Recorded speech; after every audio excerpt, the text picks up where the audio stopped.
galma kootisi na jalaa. Jaalalli maali?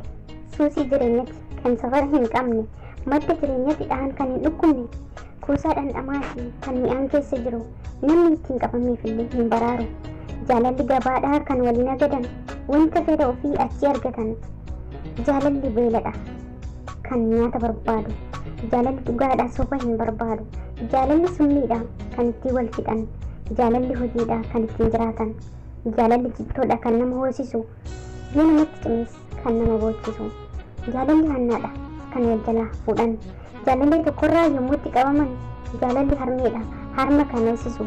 Dhiphuu fi dhibee hunda kan nama irraanfachiisu. Nadhii cuunfaa sammuu beekan kan dhandhamu. Jaalalli agartuudha kan ittiin ilaalan.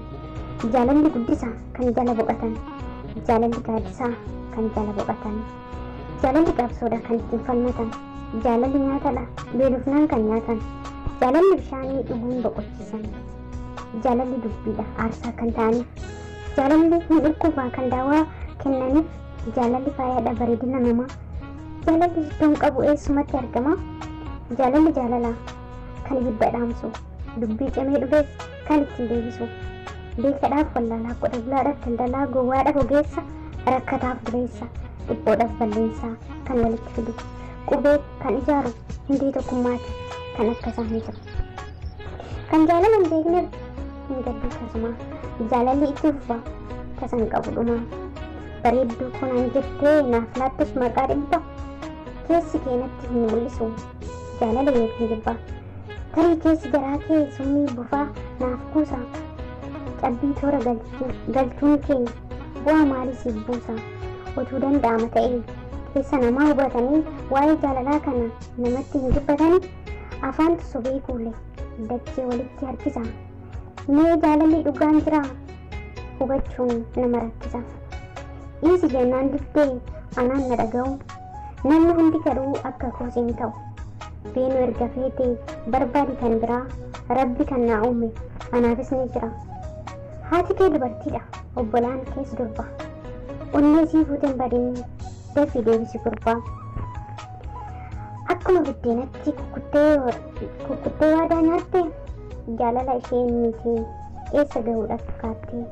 Osoo jaalattuu dhabde kan ishee cabdee qalbii. Haqa jaalalaa kana si dhiisa seete rabbi. Adeemsa kee tafaalaa si burjaajisee jiru. Jaalala dhugaa kanaan lakkii hin qoosin jiru. Gaagurri damma hin qabne kan gagaa fi kan hojiisaati. Gatiin ilma namaa ammoo akkuma hojiisaati. Madaalli hojii keetii gaarii isaa ta'u hamaa. Meeshaa namaa safartee buleessaaf safarama. Walqixxee waamamaaree kan guduuf fedhiitanii kee. Dhiyaate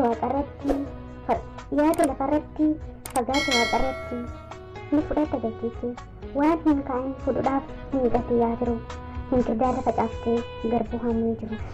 Egaa walaloon kana fakkaataa namoonni walaloo garaagaraatiin hiikuu dandeessu. Itti aansuudhaan garuu waa xiqqoon dubbachuu barbaada. Isinis ammoo komeetii jalatti yaada keessan akkanaa hirtan abdiin qaba. Keessumattuu yeroo ammaa kanatti baay'inaan kan jiru shamarri jaalalli hin jiru jetti. Warri dhiiraattis ammoo jaalalli hin jirudha kan isaan jedhan jechuudha. Egaa kan bituu fi kan gurguru walitti dhufuu dhiisutu mala. Kana jechuun koo tarii kan wal jaalatu tokko dhugaadhaan wal jaalatee tokko sobaan wal jaalate tokko akkasitti jaalalli ni jira jechuu hin dandeenyu jechuudha. Nama tokko irratti kan ba'aa ta'uu danda'u.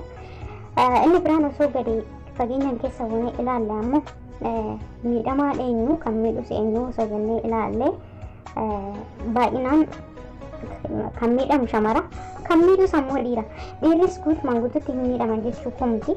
Isaanillee darbanii iddoo itti miidhaman ni argina. Garuu baay'inaan kan miidhaman ammoo shamara jechuudha. Kana jechuun kan koo shamara akka jaalatanii kan gatanii yoo deemanis warma dhiirati jechuudha. Shamarris kan gattee deemtu ni jirti akkuma dura kaasee jechuudha.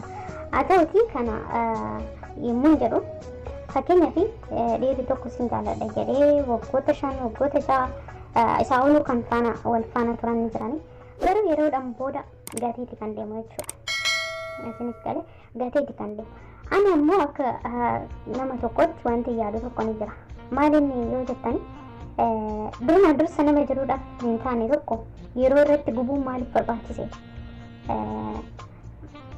Erga isheen hin taanee fi isheenis kan carraa ishee barbaaddatu innis ammoo kan carraa ofii barbaaddachuutu fala ta'a jedhee kana yaadaan yeroos maaltu gubuu barbaachise? Maaliif ani iddoo kanatti warra dhiiratii fi kana naasa barbaadu yoo siif hin taane dhiisi deemu sin barbaadu jedhanii soo jechuudha. Kan ishee barbaadu ni jira waan ta'eef. Isin hiree keessaan tokko yoo hin taane dirqamaan ofiin walitti ofidhuun gaarii miti jireenyaaf illee dhiibbatu uumama waan ta'eef jechuudha. Kan ishee barbaadu garuu ni jira. Siis ammoo kan si barbaaddee yookiin si jaalatu hireen kee kan siif qoodu ni jira. Kanaaf iddoo kanatti wanti jechuu barbaadu dhumarratti wal madeessuun guutumaan guututti gaarii miti jechuudha. Kana naan barbaadu dhaamsi kan koo akka gorsaattis ta'e isinis ammoo tarii komentii jalatti naaf barreessitu jedhee kanan abdii qaba.